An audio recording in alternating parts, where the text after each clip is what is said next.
امروز اساسگزار صلح و وحدت ملی پیشوای ملت پرزیدنت جمهوری تاجیکستان محترم امامعلی رحمان در قصر ملت کادرهایی را که با وظیفه‌های راهبری کننده در هیئت حکومت جمهوری تاجیکستان وزارت کشاورزی و شهر و نویه‌های ولایت سوخت تعیین گردیدند برای صحبت به حضور پذیرفتند. با فرمانهای پرزیدنت جمهوری تاجیکستان زیازاده سلیمان رضایی از وظیفه وزیر کشاورزی جمهوری تاجیکستان آزاد و به وظیفه معاون سروزیر جمهوری تاجیکستان، کریمزاده سعدی غفار وزیر کشاورزی جمهوری تاجیکستان و با قرار حکومت جمهوری تاجیکستان میرزازاده مظفر برهان معاون یکم وزیر کشاورزی جمهوری تاجیکستان تعیین گردیدند. همچنین با فرمانهای پرزیدنت جمهوری تاجیکستان هاشمزاده رعنا اجرا کننده وظیفه رئیس شهر گلستان، معینی موسومه اجرا کننده وظیفه رئیس شهر بوستان، محمودزاده قیومجان اجرا کننده وظیفه رئیس شهر استقلال و محمدزاده شهرت رئیس ناحیه اشت تعیین گردیدند. در موافقت با پرزیدنت جمهوری تاجیکستان میردادو ظریف و زاهدزاده دوران معاونان رئیس ولایت سوخت و مجیدی بختیار دیرکتوری گنرالی کارخانه مشترک تاجیکستان و کانادایی مسئولیتش محدود اپریلیفکا در شهر گلستان تعیین شدند.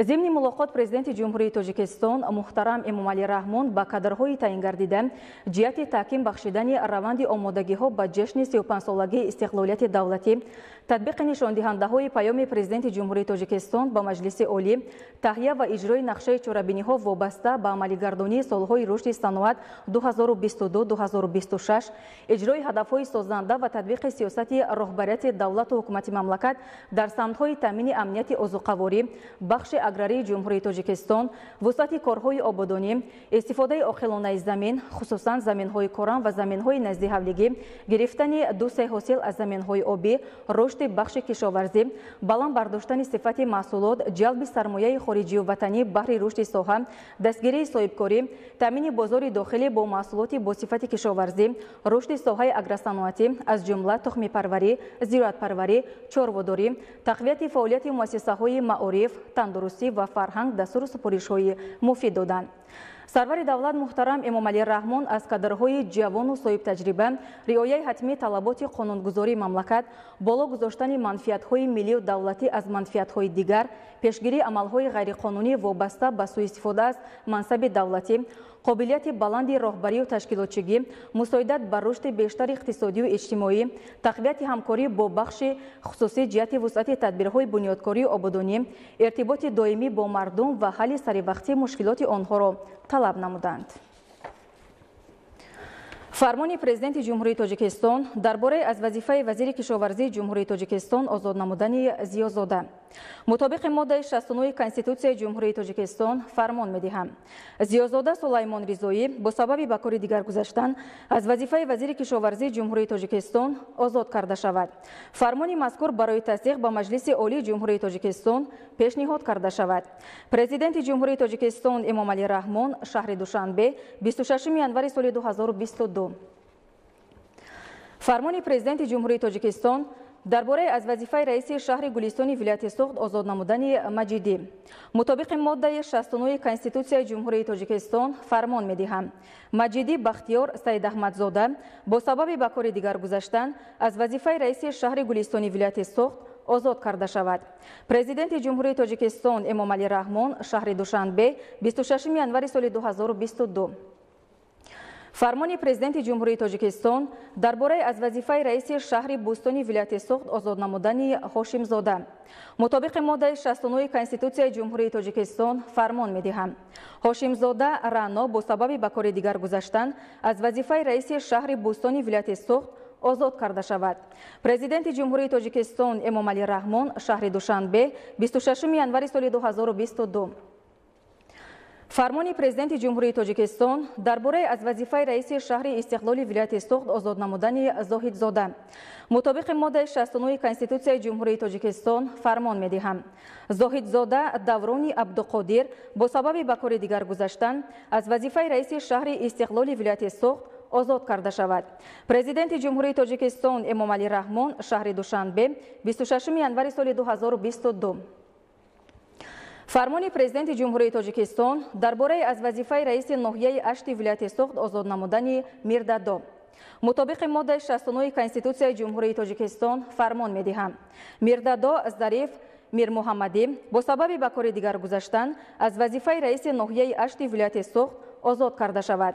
Президенти ҷумҳурии Тоҷикистон Эмомалӣ Раҳмон шаҳри Душанбе 26 январи соли 2022 қарори ҳукумати ҷумҳурии Тоҷикистон аз 26 январи соли 2022 дар бораи аз вазифаи муовини якуми вазири кишоварзии ҷумҳурии Тоҷикистон озод намудани Каримзода ҳукумати ҷумҳурии Тоҷикистон қарор мекунад.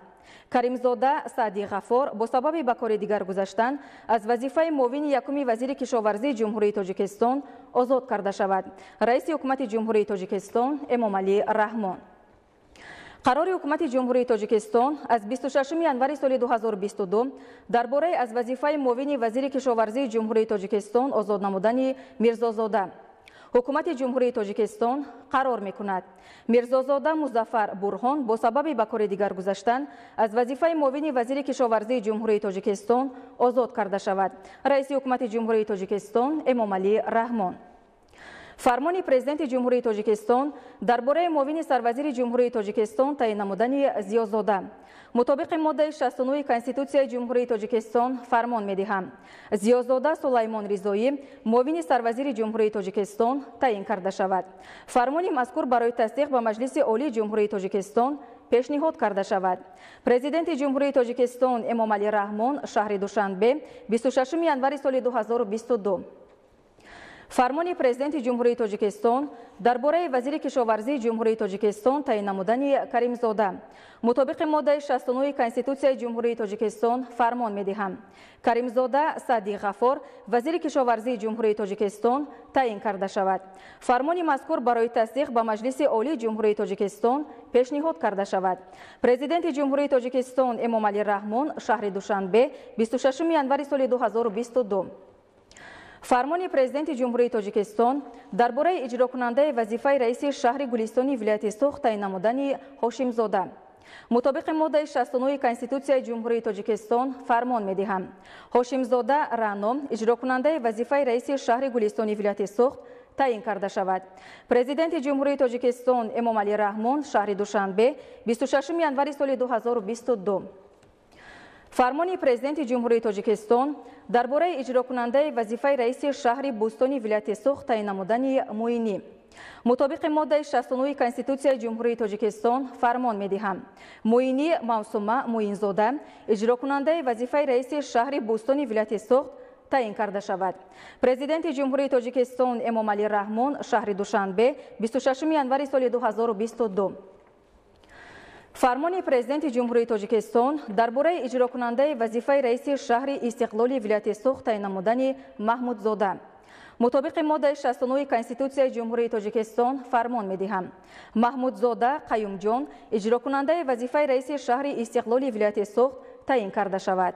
Президенти ҷумҳурии Тоҷикистон Эмомалӣ Раҳмон шаҳри Душанбе 26 январи соли 2022 фармони президенти ҷумҳурии Тоҷикистон дар бораи раиси ноҳияи ашти вилояти Суғд таъин намудани Муҳаммадзода мутобиқи моддаи 69 Конститутсияи ҷумҳурии Тоҷикистон фармон медиҳам.